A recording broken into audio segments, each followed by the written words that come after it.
Uffiċjali ta' korp dixxiplinat irċivew aktar minn €1,200,000 fi ħlasijiet skont kif imħabbar fil-baġit. Dan b'rikonoxximent tal-ħidma importanti li dawn il-ħaddiema iwettqu. Stqarrija mill-Ministeru għall-Intern spjegat li l-ewwel pagament ikopri l-perjodu mill-1 ta' Ottubru tal-2023 sal-aħħar ta' Settembru tal-2024. Dawk li benefikaw qegħdin jaħdmu snin addizzjonali fuq 29 sena ta' servizz u issa din igawdu minn dan il-ħlas li fuq 4 snin huwa ekwivalenti għal sentejn paga u li huwa kalkulat fuq is-salarju bażiku tal-grad li fih l-uffiċjal ikun iservi.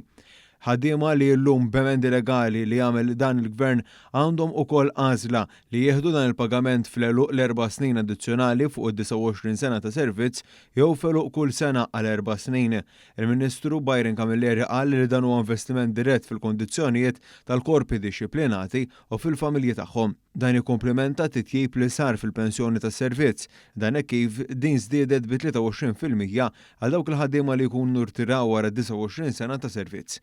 Flimkien ma' tħaddim tal-qafas legali li bih kull ħaddiem li jkun wettaq servizz u jkun kompla jservi fuq il-25 sena ta' servizz ikollu pensjoni tas-servizz assigurata, flimkien ukoll ma' tħaddim ta' pensjoni tas-servizz għal romol ta' ħaddiema fil-korpi dixxiplinati.